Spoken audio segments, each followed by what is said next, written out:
Black Tech Matters, episode 6. I have my boy here, Jeremy Quant, the founder of Dot Red and social audio platform for visual art. Dot Red will allow people to go on his platform, view art, purchase art, discuss art. And I think art is something that's really undervalued right now in our community. I think we should invest more in art. We should support artists more. I see that, Basquiat and certain other artists, Andre Gachard in Chicago, and other artists that I've came across, their art gallery presentations that I've been to are actually really great and cool events. It's like free wine, free hors d'oeuvres, and artists and art presenting their works of art and their sculptures and their paintings. And I've always enjoyed myself at art shows and art gatherings and art festivals. And when I met Jeremy through Founder Gym, I actually, started talking to him because I was interested in what he was doing. And I decided to bring him on today.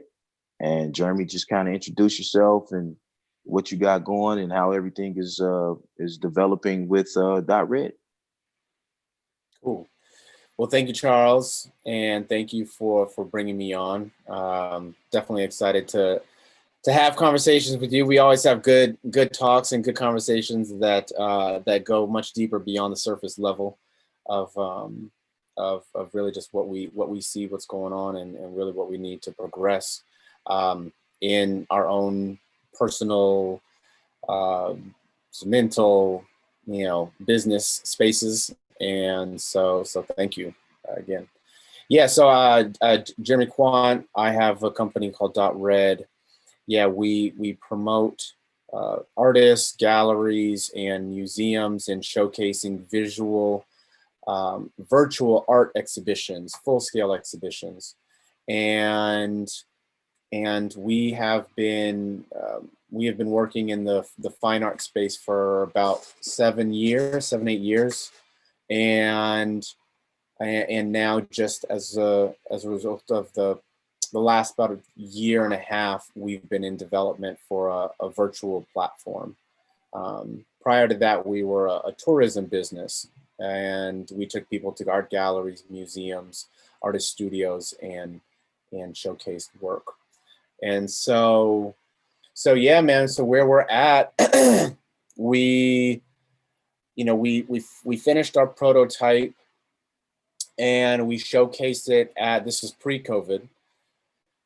We showcased it at an art fair, one that we have a partnership with here in Los Angeles, and it went well, was well received, and then COVID hit, and we really had to pivot because we didn't have a lot of funds, and we ended up losing some of our team members, and so I picked up the ball because I also do web development, front end web development, and so we developed the site along with some other folks, and really produced our first show with the gallery that was looking to find solutions for an online place to showcase work that gave more of an in-depth look at the art, more so than just an art piece, just a JPEG, on a website. And so we had interviews with the artists, with the curators, with the gallery owner, and they were all audio interviews, pre-recorded, and then we posted on the site and used that to engage our audience. And so far, we've done another show. We have a political art exhibition up right now. Nice. And yeah, we've rebuilt some of our team members, our advisors, and I'm excited that that we feel back in the game and are looking to grow. Great, man. So yeah, political art is like really just art imitating life right now because everybody's concerned with social issues, politics, And I know that art speaks to a lot of different people. And, I think that it's a great thing that you kind of segmenting the political show to kind of speak to people based on what's going on in society right now. And COVID, you guys basically had a proof of concept that COVID probably accelerated. It's like you guys were saying we're trying to do a virtual art show, and then COVID hit, and it's almost like people have to do virtual art shows in most cities because you can't have gatherings of more than X amount of people, depending on what the local or state municipality mandates. But I was just interested in what you were doing because, like I said, I just think that the same way we look at sneakers, the same way we look at property, the same, art can be insured. Art can be, I know somebody whose dad was a famous artist. I forgot his name, but he passed away and she inherited all his art and she was able to sell some. Of course, she kept some. I just think, like I said, art is an undervalued sector in our community, and the fact that you're using technology to broaden it, right? Are you guys working with like schools or colleges to kind of get kids involved, or is it just mostly business to business? Yeah, that's a good question. So, funny enough, prior to, again, pre-COVID, when we were doing tours, we also were doing arts education tours, and was going to actually do a quite a large RFP with LA Unified School District. Unfortunately, we needed a couple pieces to finish the puzzle of doing a full RFP. We still have the relationship, and so now that we've gone a little bit beyond our proof of concept, and now are promoting the show and working with galleries, we want to re-engage with the education system. LA Unified is actually one of the second largest school districts in the United States, and offer this as a solution for teachers who want to showcase art to their students. And these are not just artists who are dead, but artists that are living, artists that is today, and showing artists that look like them. And so we are we are looking to re-engage that and find ways that we can have a partnership with LA Unified and schools to share these experiences. That's great, because I think our kids need to understand that art is not only a way of expressing yourself, not even creating art, but the art that you buy, but also it's an asset class, right? And so one thing for sure is every artist is going to eventually die, but their art is valuable while they're alive, and is even more valuable sometime once they pass away. And I just think that, like I said, the school system needs to retool how they view art class. Even in college, like I took an art class in college and I learned about historical art and abstract art and all these different types of art, but they never explained why you need to have art in your house, why you need to insure your art, why you need to pass art down as an inheritance, why you need to understand the business of art, and why art helps you become more cultured.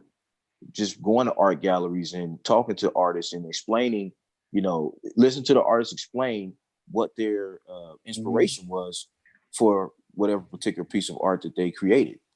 And I just, I think that you guys are going to probably be at the forefront of changing how certain communities, specifically ours, the Black community, and other communities too, because your service doesn't have to be exclusive to us. It's just that, certain cultures already expose their children to the creative side of art and the business side of art before us. And I just think that, like my son, once he becomes a certain age, I'm gonna be introducing him to art, not just if he wants to be an artist himself, but like this is a piece that I don't want you to sell. I'm not gonna sell it. I want you to inherit this piece, and this is what it's about. This is why the artist created it, and this is why the value is there. And if he gets that same reinforcement from school, right, then it's going to be like he'll be prepared to understand when he starts buying his own pieces as he gets older and moves forward in life. Yeah. Yeah, I mean, you definitely touched on some really key pieces of why, we are inherently doing this, and the importance of art, not only as an asset, but just art in and of itself.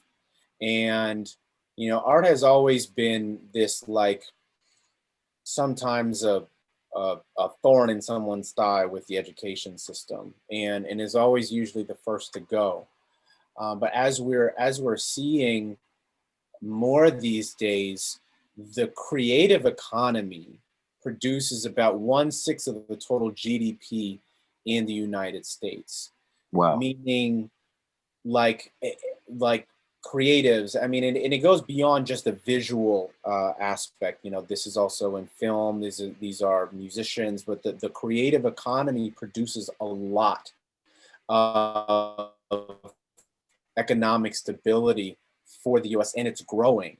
And so what that's telling us is that are we are moving from different systems of economic progress into spaces that have to be much more creatively driven.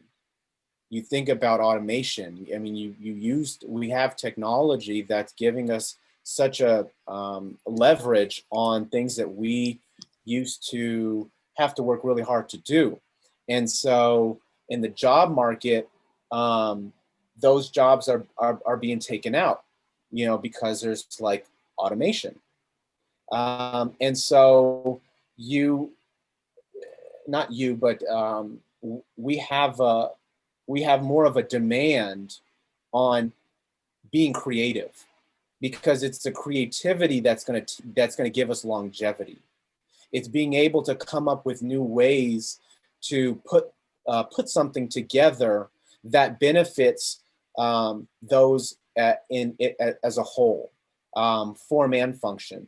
And so I see art beyond just, okay, well, it's creative. This is actually a core aspect of life that people need to understand and grasp a hold of. Art has so much to do, not just creatively, but it's critical thinking.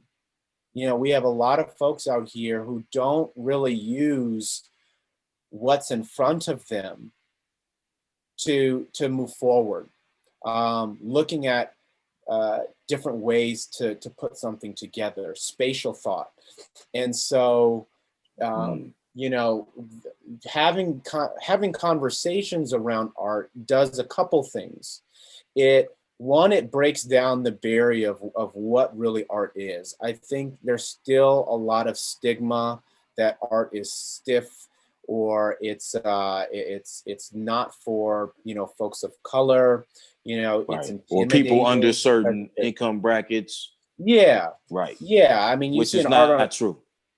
Right. You see an art piece on the wall that's like, maybe $2,000, and you're like, why is this $2,000? My son could have done this. Why is it on a big wall in an art gallery? Why is there so much importance and provenance made around this piece? And so, there's something to breaking those things down, and also giving much more freedom to how people express themselves around art, because there is a lot to gather. There's a lot of context to gather around art that really gives people much more leverage to be creative, much more leverage to develop critical thinking skills, and it's really, I think, the core piece of what we need in really growing our economy in a way that is going to be useful for everyone, because art does involve culture, and it also involves a level of kind of appreciation for what's there, because there is some thought around, like, history.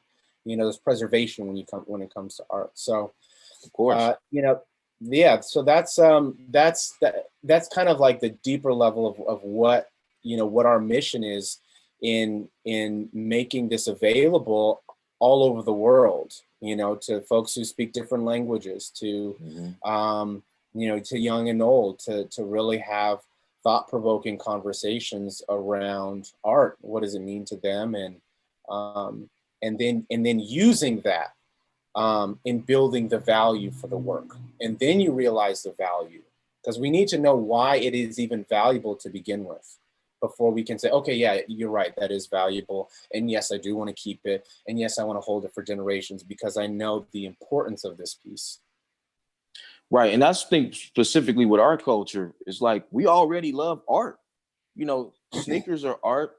We love sneakers. Video games are art. We love video games. I mean, logos are art, right? Like this True Detergent. This is a Black-owned detergent company that I work with. That's art, logos. And so we just have to kind of stop looking at art as just like one dimensional for certain things that we just like ourselves, and look at it in like 3 dimensions or 4 dimensions. Because like you say, not only does art make a lot of money, but it also shows the culture of like where you are psychologically. Like when I walk in somebody's house and I see they have certain pieces, I can get a kind of a good idea of that person's personality or mindset. Right. And then there's different art in different rooms. Like the living room has certain art, the kitchen, the basement, bedrooms, everything has different types of art. And I respect when I see that also. And so my thing is, if you look at even gentrified neighborhoods, it went from us hating graffiti to us loving murals, right? So if you go in any emerging area of the country, areas that were like crazy graffiti that, kind of was like graffiti that we didn't like. Now there's all graffiti artists that are sanctioned by these cities or towns or whatever you want to call it to do murals, and people love it. We love seeing that. Like when you go to, some place in LA, Chicago, New York, Atlanta, and you go to Miami and the Windward district and, even Harlem and just places that I've been, and I'm like, man, I love to see different types of art in these emerging areas. And then I think it does give the kids and the community appreciation, and it shows the culture. Definitely. Like if you go to the Bronx, you go to, Hispanic neighborhood, you see different type of art. Then when you come to Harlem or Bed-Stuy, you see different type of art. Then when you go to the white community, you see different type of art. And I just think that, what you're doing, your platform, once it actually starts to scale, is going to be huge because people are going to have a better appreciation for it. And then they don't have to leave their houses to really enjoy it or experience it. They can do it from an app, which I know you said the app is coming, and you could tell the story on, where the app is or where it's going to be, and the website. And so for you to have 2 different vehicles that you can use to utilize your service, I think is pretty dope. Yeah. Well, thank you. And one other thing, just to put that thing on vibrate, brother. I know. Yeah. I apologize. It's cool, man. One thing that you brought up in murals and a local identity. When you go to the Bronx versus you go to LA versus you go to London and you see the work. Right. And especially with sort of neighborhoods, Black neighborhoods, because a lot of the graffiti came from the gang culture, right? And so now that you have these murals, so artists are going from sort of the graffiti to doing these larger murals. And what happens... Because they've grown too. They've grown. Huh? I said they've grown, right? Yeah, they have. And what's interesting is when you have an artist who belongs maybe to a gang or that community, and they do a piece, the community knows and they protect it. Right. Because they know it's somebody from their neighborhood, right? That they saw, grew up, drawing and creating, and it's like it really provides a sense of identity. Yeah. Right. And it's really important. It's really important. And their purpose changed too. It's like they repurposed it from, gang or my thing is like I know some artists that were graffiti artists young and they weren't necessarily in gangs. They just like spray painting creative stuff on trains and walls and abandoned buildings and stuff like that. But some of their stuff actually wasn't gang inspired. And their stuff was just like some young kid who just was finding a way to express themselves. So you have both of those. You have the kid who is in the gang and they're doing whatever the gang artists do, graffiti writers, and then you have the ones who were just strictly hip hop, like I'm a break dancer, I'm a b-boy, like Fat Joe. He was a b-boy, but he also had some other stuff going. But he used to write graffiti. K Slate used to write graffiti, and they just emerged and evolved into these artists that we know about and we respect and we enjoy their art, whether it's music or it's visual. Like Chris Brown, he's a great artist. From what I saw, his work, the stuff that he does, it looks pretty elaborate and it looks very creative. And who would think that this guy who can sing and dance, he's also a great artist too. I mean, that's probably just a trifecta. But like I said, I just think for me, I never had this type of vehicle when I was growing up where I would have a website or an app where I can experience art even if I wanted to. And so for you to be at the forefront of that, kind of like what you saw at Afrotech with the conferences going on now, you see that they have a virtual art gallery or virtual art tour. And so, you guys were around probably before they even knew about it. It would have been nice for you to be able to take part of that or be a part of that experience. And I'm sure that'll be something that you can look at doing moving forward. Yeah. I mean, it's definitely something that we would love to introduce to Blavity and Afrotech and other conferences too. Sure. Yeah. Exactly. I mean, more importantly, right. It's building the momentum, knowing that we exist and that this is what we're out to do. And, I mean, this has been definitely a journey for me for many years, because I've always been in the arts. I mean, I've started out like dance was my first love, and then I went to animation, and then I dabbled into some fine art myself, and then I developed my my commercial design business, and then now moved to this. And so much of my journey has been around like what actually creates more value for art, not just for me, for the people that I'm around, and going one step further, and seeing how many more people I can impact, to share what my true essence is, which is just the love of creativity and expression. Do you think there would be like and this is maybe getting off track a little bit, but as far as features of the app or the website, do you think there'll be a component where like a kid who doesn't have access to art materials will have access to the internet, where they can do like a drawing or a painting on the site and get that printed out in real life, right? It's like you can get it shipped to them, or they can send it to somebody else, or people can go through the gallery and say, I like this. I might want to get an original painting, or I want to get this piece put on my wall in my home or my business, and I want to pay for it. You think that'll be something that you guys can maybe try to institute? Yeah, I mean, it's definitely possible. We there's still a lot of opportunity in growing the arts education piece and features, tools that we want to empower. Right now, our key stake is in empowering the artist. Okay. For many millennia, the way in which the artist can create value for their work is usually on someone else's heels, whether it is in the gallery or it is in the museum. And or now auctions.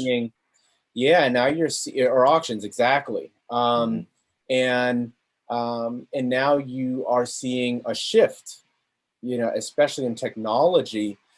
There's been unfortunately a drop in the amount of art galleries, especially now with COVID. Brick and mortars. Museums are going to be if museums don't get their act together soon, if they don't develop a technical web strategy, they're going to go out too.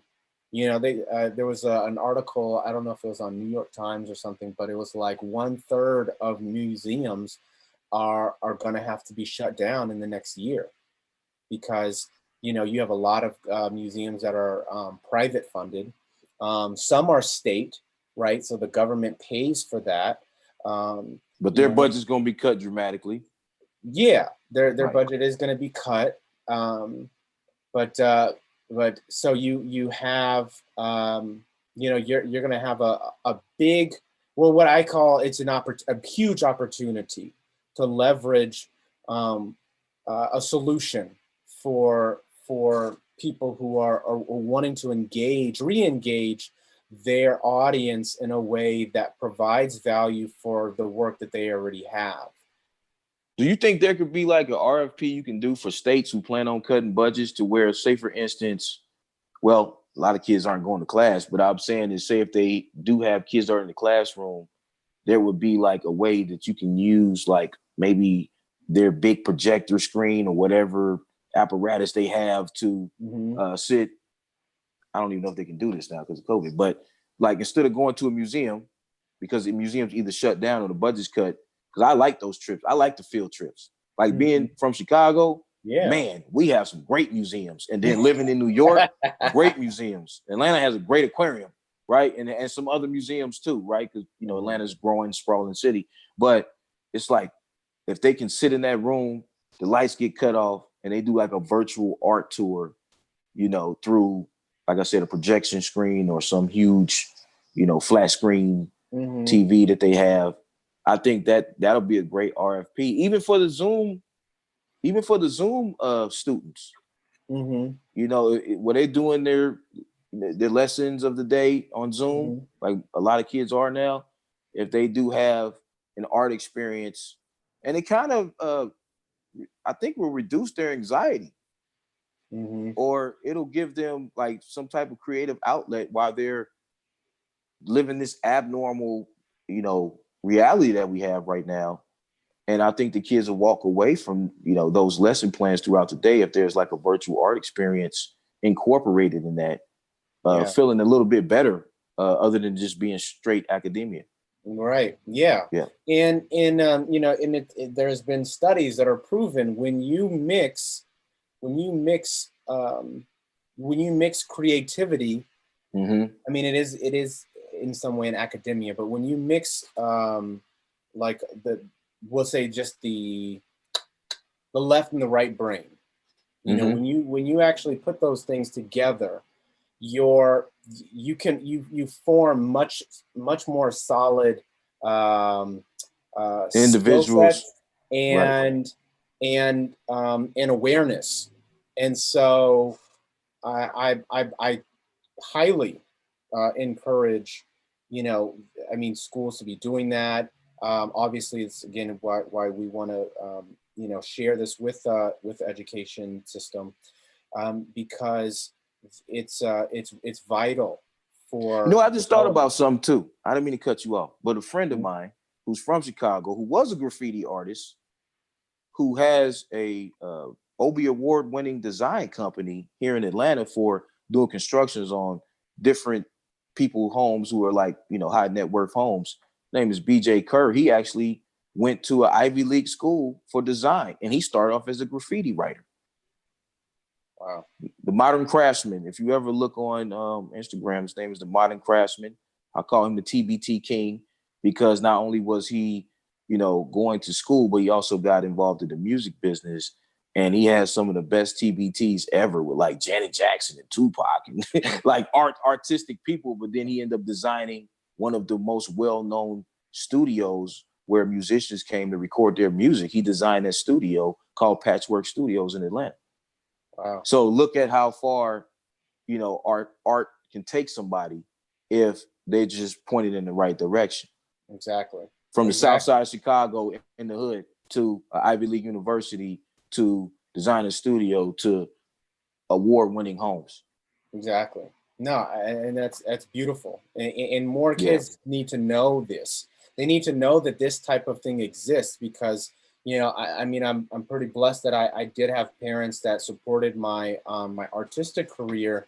Mm-hmm. But at the end of the day, they were like, well, you still need to, you know, still need to have a job.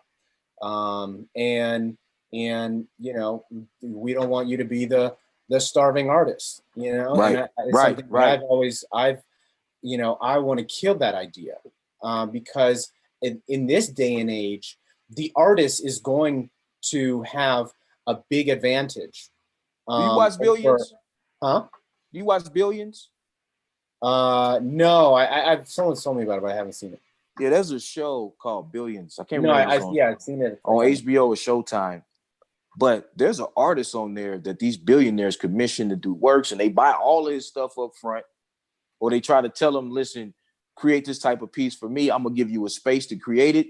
Sure. And they commission him to do works, and this guy isn't starving at all.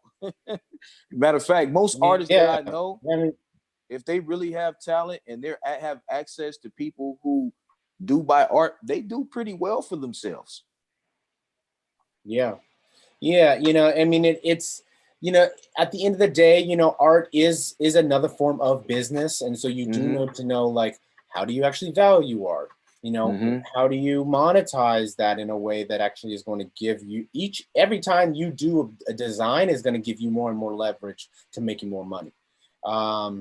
And and the great thing is that there's so many things out in the world now that give that extra leverage. You know, there's ways to do prints and put them on, you know, from t-shirts to towels, and, you know, if you want to do it that way. And you've got Instagram that gives you the ability to market to, you know, the whole world, to say, hey, buy my piece, as opposed to being in an art gallery, or even in a museum, or, you know, or an house. So it's just having all those resources in a way that provides that extra value that the people that the audience see, in order for that work to go up.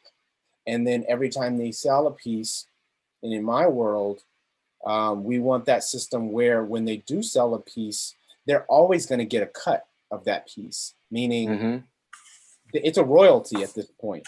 Just like a musician has royalty, artists can get a royalty on their work. It's totally possible. And so and it gives the artist, again, confidence, resources, and leverage to keep creating, keep designing, keep building on that, on their ideas. And you know, that's what we want. Yeah, I'm gonna hook you up. I bought a piece of art from this store in Greenbrier Mall, in like Southwest Greenbrier Mall. It's a store. It's an art store in Greenbrier Mall, right? Which is, you know, in the Southwest area of Atlanta. And there's an African art store. I'm looking up the name of it now. I think it's called like African Treasures or Densua's Closet or something like that. But man, what was one of the dopest things I've seen, which is why we kind of need to, you know, do business in our own areas, which they have a store inside the mall, but then there's a Macy's, right? There is a Macy's, and they also have a store on the furniture level of Macy's. And they had it at Perimeter Mall, and then I think they closed that one, but they had it in Greenbrier Mall too. And I just thought that was dope, because I've never seen a Black-owned art store inside of a major department store. And it's been there for like 20 or 30 years. Right. So I'm gonna hook you up with them. Next time I go in, I'm gonna give them your information, or I'll give you their information. And maybe that can be another opportunity for you and your website. Because they have some really nice pieces, man. I mean, it's amazing the stuff that I see in there. Like, I want to really spend some real money in there when I get the chance, because they have some pieces I haven't seen anywhere else. That's awesome. Yeah. Yeah, no, I mean, I appreciate that. I really do. Yeah. Well, you know, Black Tech Matters is not just about the conversations, it's about the actions, right? Yeah. And so it's about Black tech companies, Black tech founders, matters within Black tech, but it's also about Black technical movement, Black technical thought when it comes to social issues and business too. Mm-hmm. So my Awesome. goal is not only to, have conversations with people, that I find like I like what they're doing, but it's also to try to help the business too, if I can. Mm-hmm. Great. Well, like I said, I mean, I totally appreciate that. We, and again, bring me onto the show. This is something that we're very passionate about, and we want to see everybody have access to more art and quality art and quality conversations about art. More importantly, Right. And let me know if I'm leaving anything out, because I'm not an expert. I tell people all the time, I'm not an expert in any of these particular fields that I talk to people about. I'm always willing to learn. And if you feel like I'm leaving something out regarding the art space, or if there's something that I missed, I mean, educate me and educate, the listeners as well. Yeah. Well, I mean, I would just say, go to our website, check out the work, listen to. What is the website? So it's .red.co. So DOTRE.co. And make sure you send me the find, link too, so I can post yeah, the link. Yeah. We'll do that. Yeah. So, so you can see right now it's one exhibition. We're programming it where it's sort of one exhibition at a time, and then we'll continue to scale. And as we see what's working and what's not for the audience, and different features. And let the people know what you need. Like, is there anything that you as a company or you as a founder that you need as far as resources or whatever would help your company out? Because I know you said you kind of, you had a CTO and the CTO kind of left because of COVID. Yeah. So tell us what's going on with that. I mean, we are in the pursuit of of another technical team member, and actually with being at Afrotech, I mean, there's quite a good pool of resources that we are engaging with. But that is something. More importantly, is just feedback. We just want to know what people think. Like, just give us your honest, candid feedback. We have a feedback form in the website, and we just want to know what you think, because if you give us your thoughts, that will enable our team and myself and to develop new ways of bringing a better experience to the audience and giving more value to the artwork, giving more value to the artists. So we would love your feadback. Yeah, I'm gonna go check it out. I've been on the website, once or twice myself already, but send me like a, it's called Densua's African Treasures, Greenbrier Mall. DENSUA' African Treasures. Well, after this, what we'll do is we'll share some. You can share that resource. That link. Writing it down. Yeah, I'll send it to you, and then you send me a link to you guys' next exhibition, because I definitely want to be a part of it and be involved. And if I see something I like, it'll probably end up on the wall. Awesome, man. Are you guys using any type of crowdfunding? You know what? We're not right now. Okay. We're not. We've and it's definitely a possibility. In my previous conversations with some advisors, we wanted to keep it a little bit more private, just because we were trying to find out, what was going to be the best strategy of, who our audience member was, who were we really attracting, and then start targeting those customers, businesses to use the site and grow from there. Okay. Well, fair enough. Like I said, I always just try to come up with different ideas, different strategies. I think that, Black founders need to be each other's brain trust. We need to help each other, share information, as long as it isn't anything that's, competitive or proprietary. Because of course there's boundaries to business discussions. And I appreciate you coming on the show or coming on the podcast. And like I said, we always have great conversations anyway. There's a very supportive, I think, group that we have, and I appreciate being a part of it. Yeah, man, me too. And I appreciate what you're doing. I appreciate your candidness. You know, you always are able to give a fresh look at what's going on, and you're not afraid to share what you think. You know, and I think in this growing, at least in tech, you know, our opinions really matter. They're important, and beyond that, it's actually constructive. You know, so It it's not really just is. rambling. Like it's actually constructive, so that we can actually get the information, get the right information, and actually use it. You know, and that's what I really appreciate about this, and something that, you know, the Black community needs to continue to grow upon, is having really constructive conversations with each other. It's Yep. not competitive. It's all in the in the love of support, Right. you know, Good for faith. each other. Yeah. Yeah. Good faith, outreach, You know? support, and understanding. Exactly. Yeah. Exactly. Well, Jeremy, Yeah. as always, great talking to you. I look forward to getting the email invite or the email. I don't know what platform you use, but I don't care.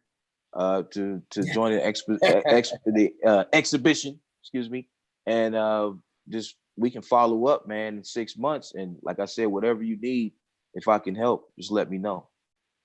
Will do, man. Appreciate it. Appreciate All right. it. Thank Have you. a great. Enjoy LA. I'll be out there hopefully within, I don't know when, but I'm really want to come back to. I haven't been to LA in a little bit over a year, and I'm just like, I'd have to get back to LA, man. I just want Well, to when you come to LA, you let me know. You definitely have a someone who will take you. I'll do it. I'll give you a tour. You know, Okay. the city. What's new, what's old, and definitely some art. Yeah, we could do some business too, because I don't like just traveling for fun. I like traveling for business as well as fun. So, all right, well, let's do it. Let's make that money. All right, let's put it together. All right, brother, you have a good day. I'll talk to you, I believe, on Thursday. Brother. All right? Yeah. Thanks a lot. Yep. All right. Peace.